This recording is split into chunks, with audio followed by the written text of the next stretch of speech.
12 balados, 12 jours de conscientisation envers la violence faite aux femmes.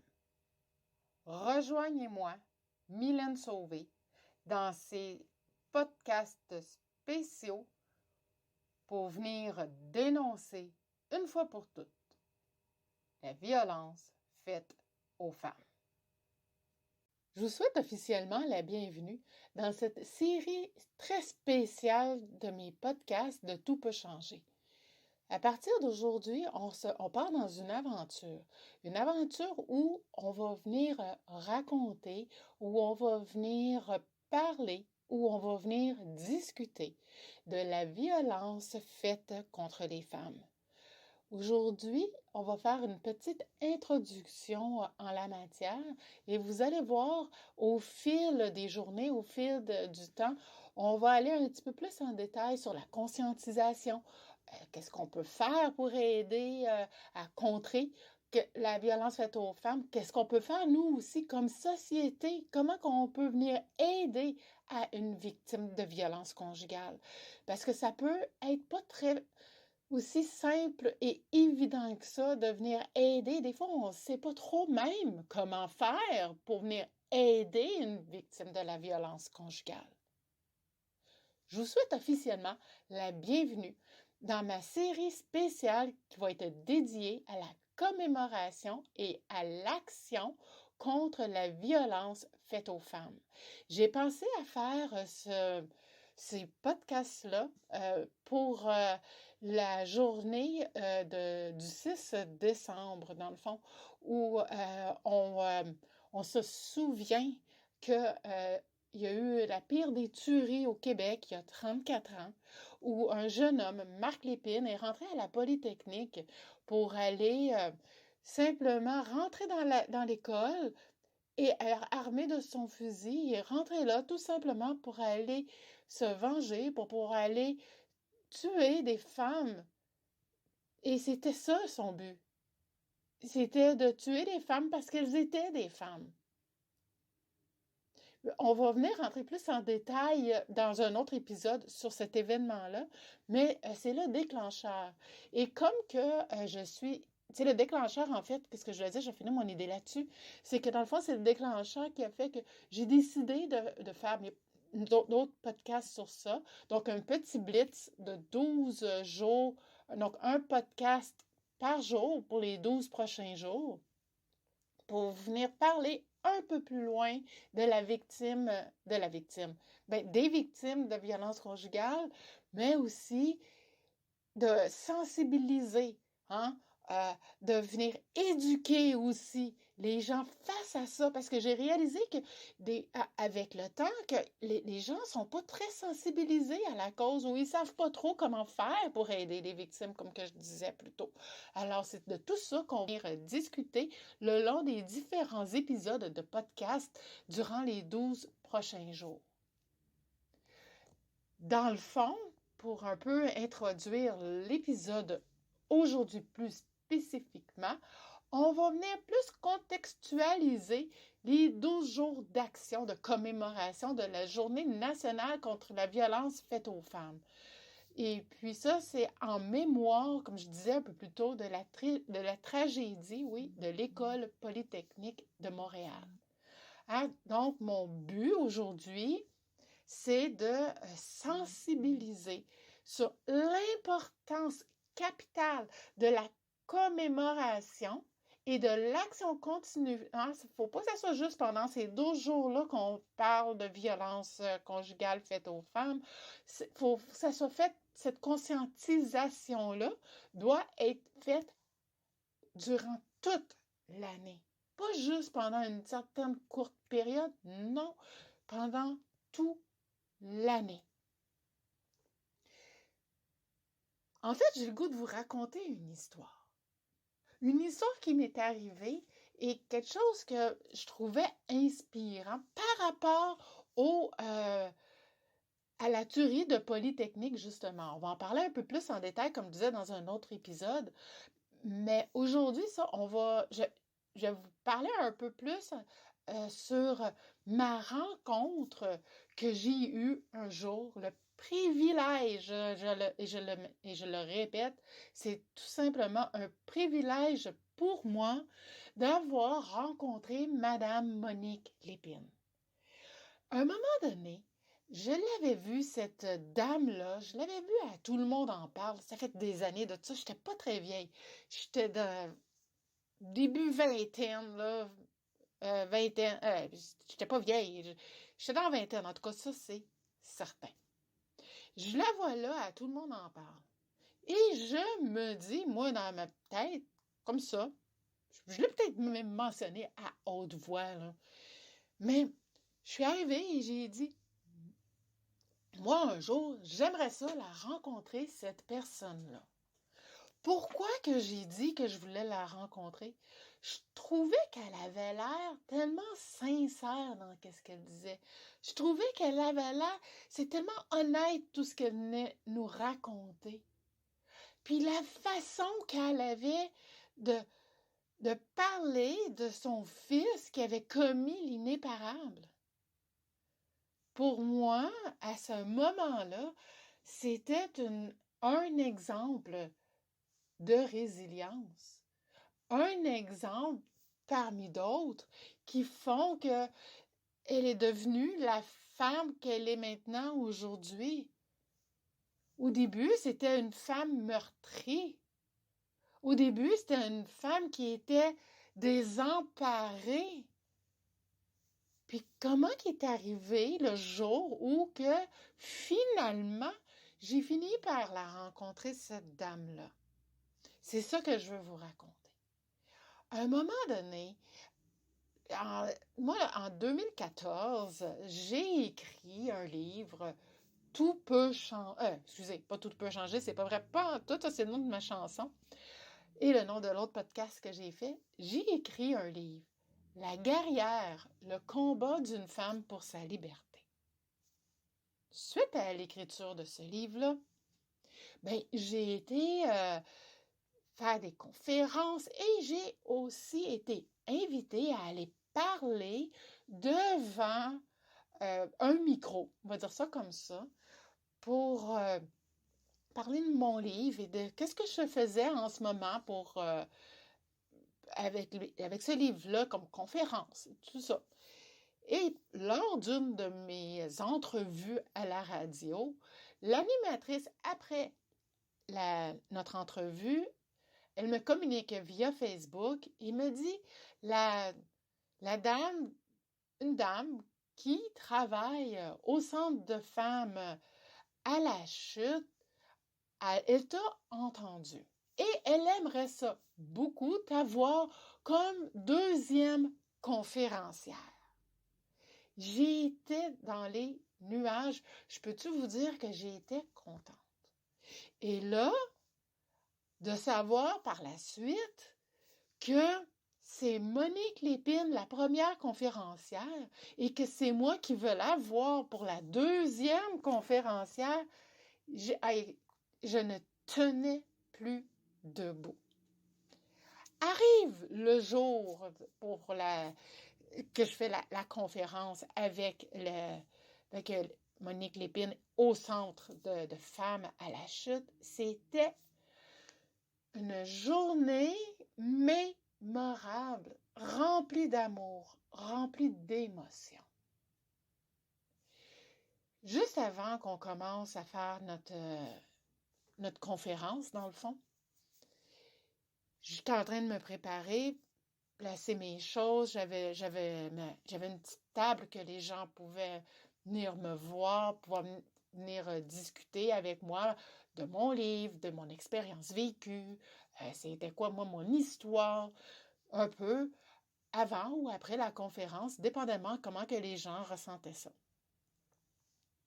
Donc, moi, je me dis, il faut que je trouve Madame Lépine. Puis, Madame Lépine s'était dit la même chose que moi, il faut qu'elle me trouve. Alors là, à un moment donné, j'avais mon livre dans les mains et je m'en rappellerai toujours de ce moment-là. Le moment ultime où j'ai rencontré cette femme-là j'en ai encore des frissons, j'en ai les larmes aux yeux. J'arrive face à elle. Oh mon Dieu! Elle était si petite, si frêle. On aurait dit comme une personne meurtrie par la vie, quelqu'un qui a été détruite, mais qui ne le serait pas, qui ne serait pas détruite par tout ça, par les événements du passé. Quand elle m'a vue, elle a dit « Ah! » Elle dit « C'est toi, Mylène? » J'ai dit « Oui, c'est moi. » Elle a dit « Ah, je te cherchais. » Juste le fait de me faire dire à l'époque que Monique Lépine me cherchait, écoutez, j'en ai eu les jambes sciées en deux. Que Madame Lépine me cherche, moi, personnellement, et personne d'autre, est venue me chercher au plus profond de mon être, au plus profond de mon âme, au plus profond de mon corps. J'étais... Écoutez, il n'y a pas de mots comment je me sentais. C'est l'ambiance qu'il y avait là-bas, fallait être là pour le vivre. Je ne sais pas c'est quoi qu'il y avait dans l'air, mais il y avait une atmosphère, il y avait quelque chose qui se produisait là-bas. Il y avait beaucoup et énormément d'amour. Alors, elle arrive là et elle me dit ça comme ça. Je me rappelle encore, c'est comme si le monde venait de s'arrêter.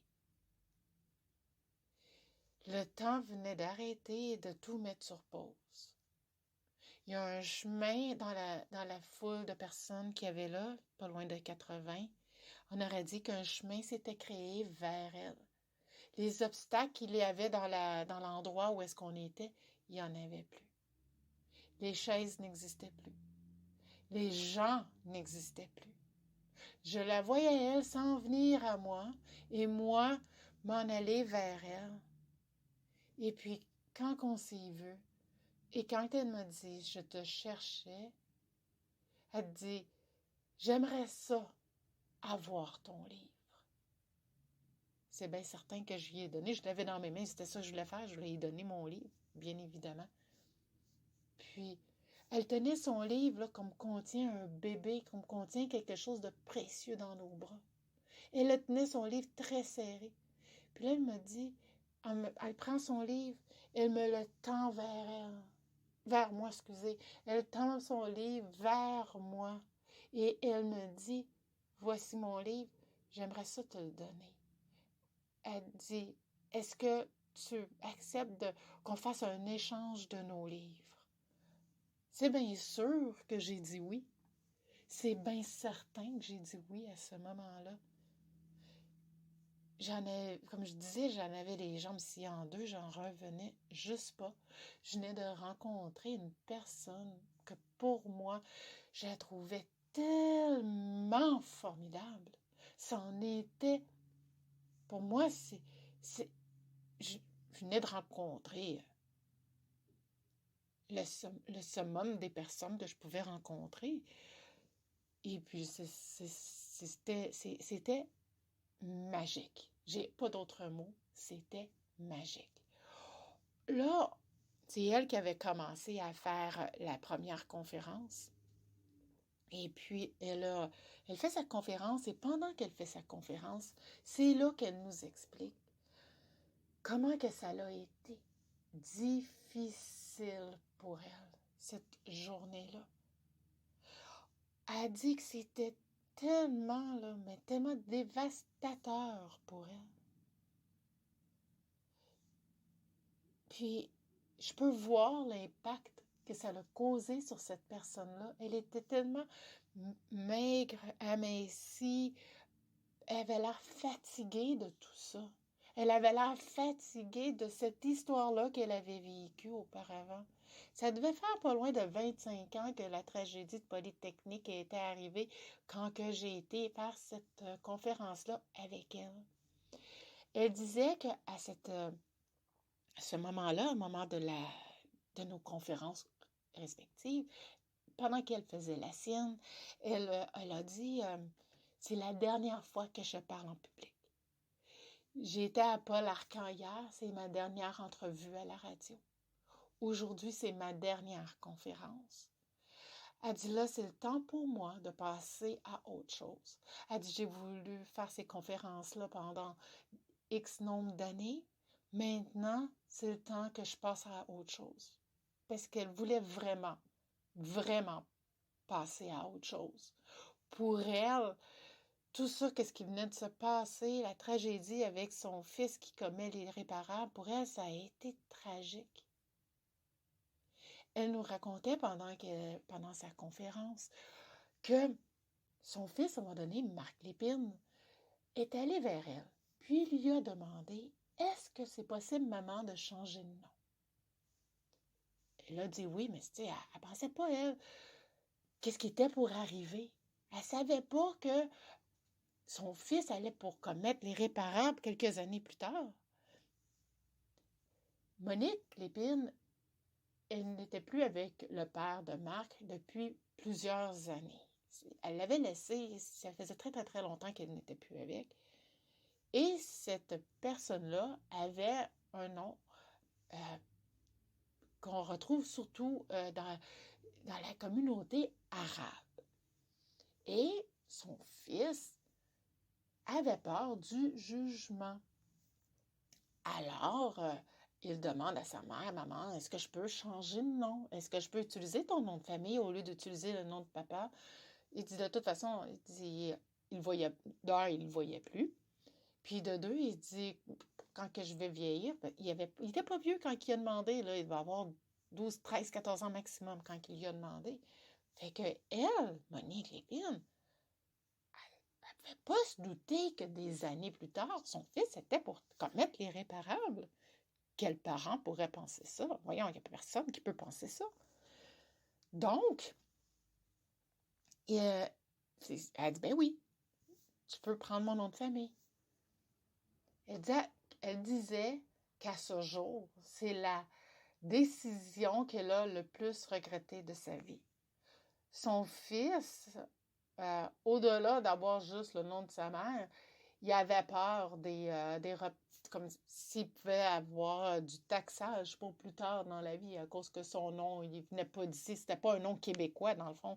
C'était pas Tremblay, là, son nom de famille, là, c'était un nom à connotation arabe. Donc, il avait peur pour quand il était pour grandir. Tu sais, quand même, qui est né ici au Québec, il avait quand même peur de ce qui pourrait arriver plus tard.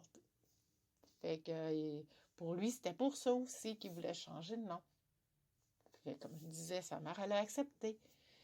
Mais tout ce qu'elle a dû vivre après que Marc Lépine ait commis l'irréparable, qu'on va parler plus en détail dans un prochain épisode, ben, juste le fait qu'il ait commis ça, ça a fait de elle une victime collatérale. Je m'explique. Pas longtemps après avoir commis l'irréparable, elle comprenait pas trop qu'est-ce qui se passait. Les policiers étaient rendus chez eux, il y avait des journalistes, elle était un petit peu désorientée, puis elle comprenait pas trop ce qui se passait. Les policiers sont venus, lui ont expliqué ce qui s'est passé. Elle en revenait tout simplement pas. Mais là, pauvre de elle, elle pouvait pas sortir de chez elle. Elle pouvait pas mettre le pied dehors, aller ne serait-ce dehors en avant sur son terrain. Les journalistes étaient là, tout le monde voulait lui parler, tout le monde voulait sa peau.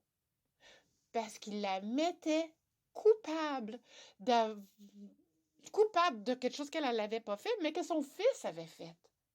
Vu que c'était son fils, elle était automatiquement coupable.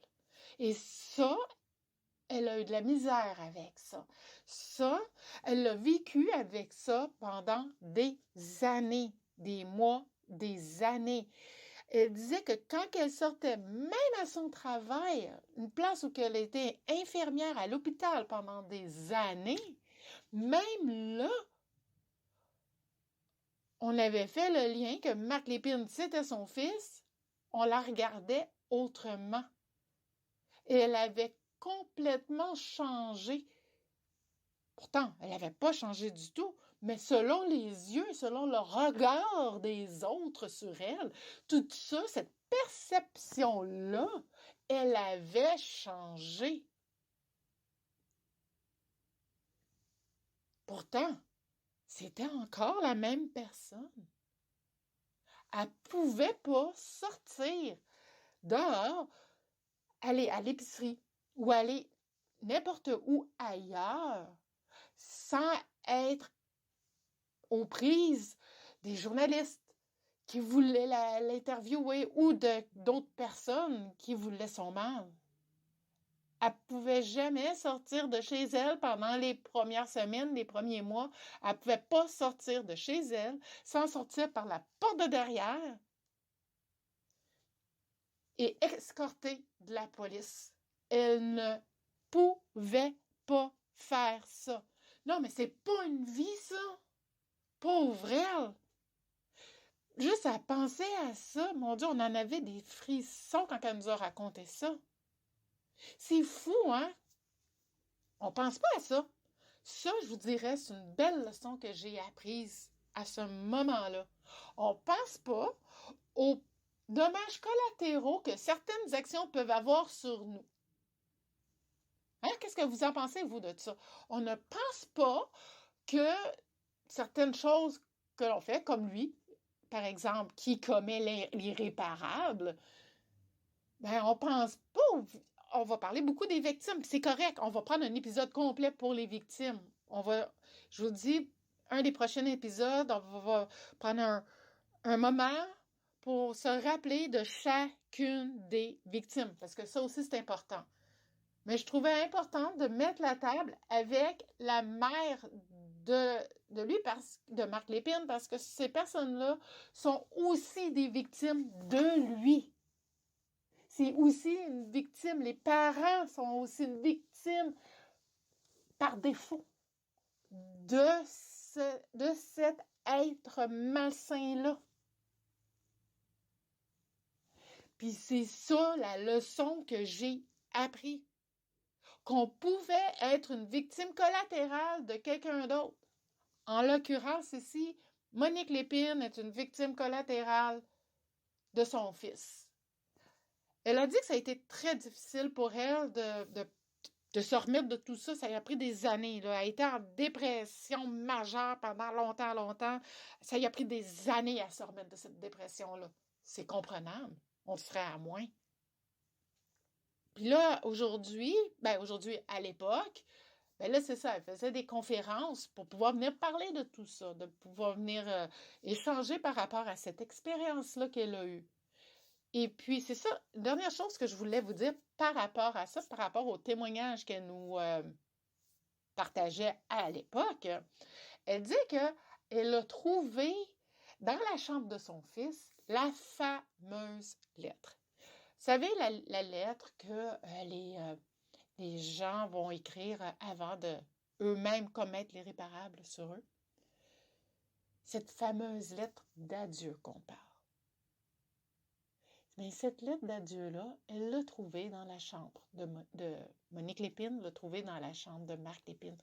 Cette fameuse dernière lettre-là.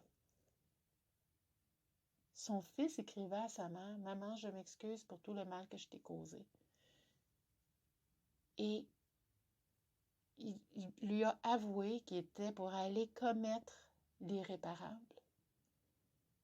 C'était tout prémédité. Puis il s'en allait faire ça. Qu'est-ce qu'il a fait? Parce qu'il ne pouvait pas, il expliquait dans sa lettre, il ne pouvait pas concevoir que des femmes puissent étudier en ingénierie. Pour eux, pas pour eux, mais pour lui, ce n'était pas la place des femmes d'étudier dans ce domaine-là. C'était une place d'hommes et ça devait rester une place pour les hommes. C'était ce qu'il avait écrit dans la lettre. Et puis, elle n'en revenait pas. Elle dit, je ne peux pas croire que la personne que j'ai mis au monde fasse ça, à commettre un acte aussi grave que ça. C'est l'histoire que je voulais raconter aujourd'hui. Je voulais connecter avec vous en cette journée spéciale pour venir parler un peu plus du pourquoi qu'on fait ces 12 jours-là de la conscientisation de la violence faite aux femmes. Ça part de loin. Et quand on pense à ça, la tragédie là, de Polytechnique, elle est arrivée il y a 34 ans quand même. Ça fait longtemps. Là. Puis encore aujourd'hui, on est rendu en 2023. Et ça fait 34 ans. Puis il y a des choses qui ont peut-être bougé un peu, mais on est encore là en train de faire quelque chose par rapport à ça. On est encore en train d'en parler. Parce qu'il y a encore trop de féminicides qui survient. Hein? Ça, c'est un homicide qui vise la femme. Donc, un féminicide, on va y revenir plus tard dans un autre épisode. Mais là, qu'est-ce que Marc Lépine avait commis à ce moment-là? C'est carrément un féminicide.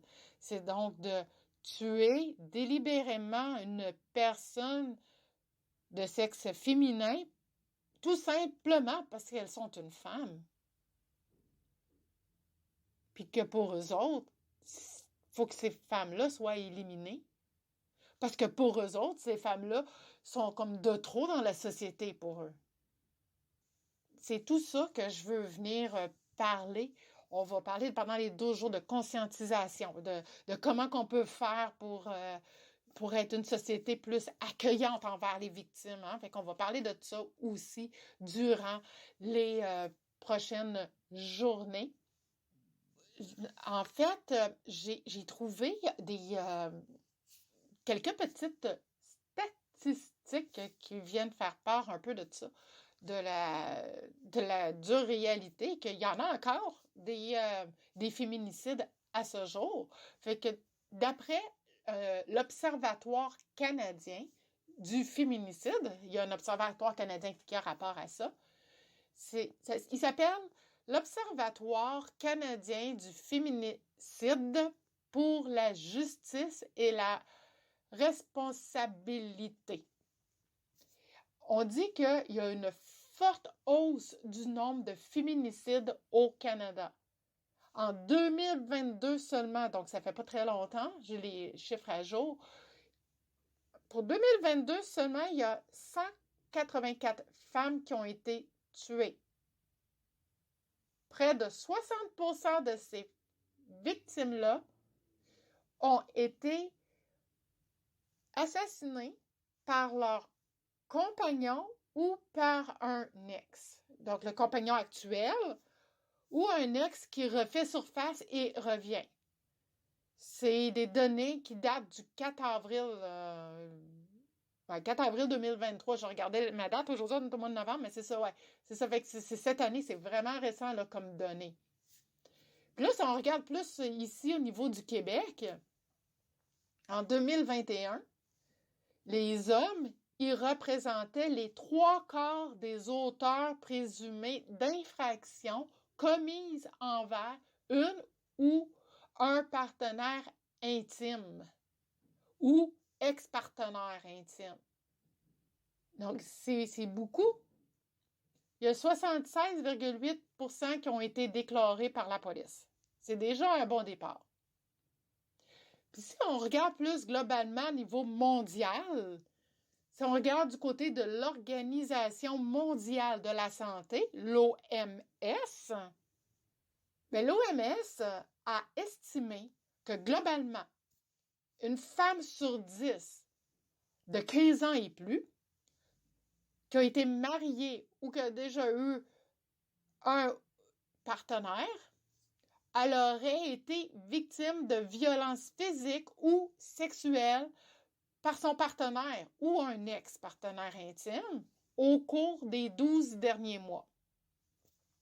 Puis l'OMS, toujours selon l'OMS, une femme sur 4 en aurait même vécu depuis l'âge de 15 ans. C'est un pattern, ça, qui se répète. Des fois, on dirait on va dire quasiment comme si la personne, elle attirait juste les bad boys, si on peut dire ça comme ça.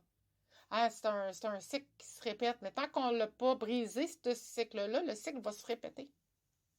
Mais des fois, on ne connaît pas d'autre chose. Mais pas des fois. C'est souvent le cas. On ne connaît pas autre chose que ça. Fait que c'est sûr que là, vu qu'on ne connaît pas d'autre chose, qu'on n'a pas vécu autre chose, ben pour nous, c'est quasi normal. Même si c'est pas normal, c'est quasi normal. C'est quasiment une normalité parce qu'on rencontre juste ces gens-là. Puis de 2012 à 2021, au Québec, le nombre d'infractions contre la personne commises envers le partenaire intime ou ex-partenaire intime qui a été déclaré à la police, là, ça a augmenté de 22,3 %. Puis de 2020 à 2021, le taux d'infraction a connu la hausse la plus remarquée depuis toute la dernière décennie, avec une augmentation de 9,2 % en une année seulement. Mais on peut, on peut dire que c'est quand même un peu relié, probablement, c'est ce que les experts ils disent, là, que si on regarde les années 2020-2021, c'était l'année où on était dans la pandémie et qu'il y a eu le confinement. Alors là, ça a été très compliqué pour les victimes de violences conjugales. Pendant le confinement, ils ont été... Déjà que le partenaire isole les victimes, mais là, il était doublement isolé. Il était isolé par le partenaire, mais il était aussi isolé fallait qu'il soit isolé à cause de la pandémie. Donc, celle qui était déjà vulnérable et en condition de vulnérabilité à cause de la violence conjugale, ils ont eu le confinement en plus à se taper.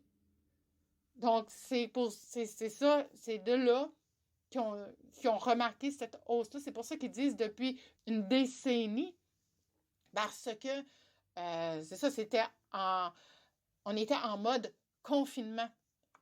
Puis au Québec, en 2021, les femmes représentaient 76,4 %, les hommes 23,6 % des victimes d'infractions commises envers un ou une partenaire intime ou ex-partenaire intime.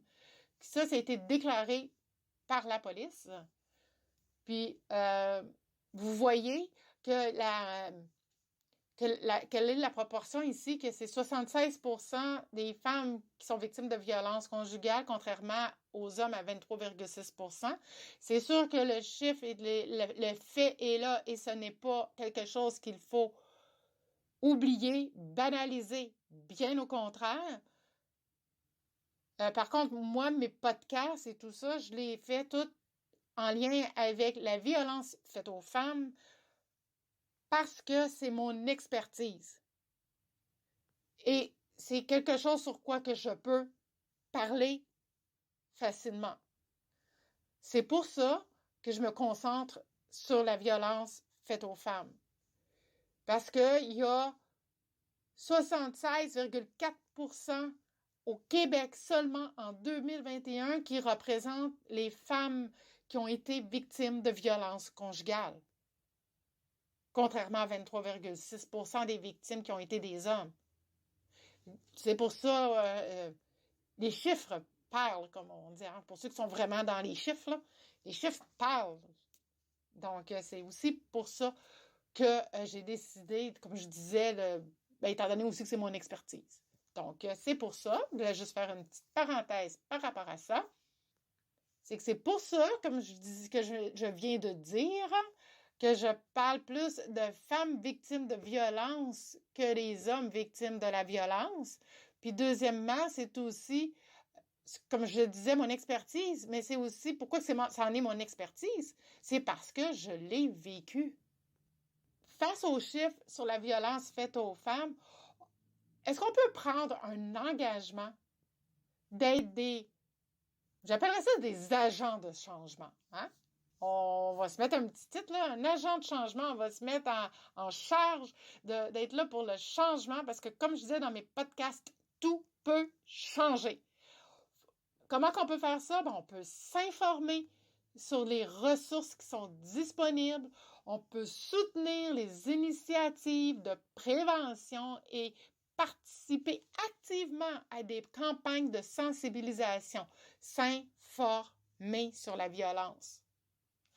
Ensemble, on peut ouvrir des portes pour créer un environnement sûr et égalitaire pour chaque femme. Que notre engagement ne se limite pas à cette série spéciale des 12 jours, mais qui s'étend tout au long de l'année, comme que je disais plus tôt. Parce que la lutte contre la violence, elle ne connaît pas de saison. Elle est là tout le temps. J'espère que vous avez apprécié le premier épisode de mon podcast sur ma série pour contrer la violence faite aux femmes dans le cadre des 12 jours de la commémoration de la Polytechnique qui se finit le 6 décembre. Donc, ça arrive avec les 12 jours se terminent avec le 6 décembre. Alors, ça tombe à cette journée-là, le jour où que Marc Lépine est rentré dans la Polytechnique, comme que je disais au début, pour venir assassiner des femmes juste parce qu'elles étaient des femmes. On va venir dans le prochain épisode, demain, dans le fond, on va venir voir l'histoire derrière la journée nationale de la commémoration. Donc, on va aller dans le passé pour mieux comprendre le présent, puis on va revenir sur les faits qui sont arrivés à l'école polytechnique.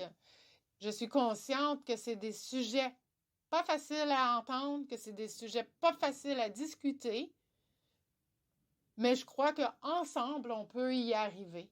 Ensemble, on peut arriver à avoir un monde meilleur et sans violence.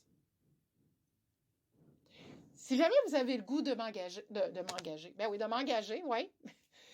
Je vais commencer l'année prochaine des conférences à ce sujet-là sur la violence faite aux femmes.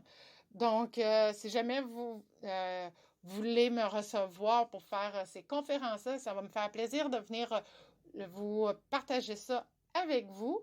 Également, je voulais vous mentionner que j'ai toujours mon livre « La guerrière, le combat d'une femme pour sa liberté » de disponible. Il est disponible en ligne. J'en ai pour les amoureux du livre. J'en ai en format papier. Alors, si vous êtes du genre nostalgique et vous aimez encore lire un bon vieux livre, j'ai ces livres-là, j'ai ces copies-là ici pour vous. Alors, comment ça va fonctionner? C'est que je vais vous mettre en lien d'épisode le lien pour pouvoir vous procurer le livre « La guerrière, le combat d'une femme pour sa liberté ». Vous allez voir, c'est un montant de 17 $ et il va avoir $1 de chacune des ventes de mes livres, $1 sur chaque livre qui va aller directement dans un centre d'aide aux femmes victimes de violences conjugales. Et puis, vous allez même l'avoir dédicacé, mon livre. Alors, surtout, n'hésitez pas à venir m'encourager. Et moi, il ne me reste plus qu'à vous souhaiter une excellente fin de journée. Et on se reparle très bientôt, demain, pour continuer avec le deuxième podcast, la deuxième journée, l'histoire derrière la journée nationale de commémoration. À demain.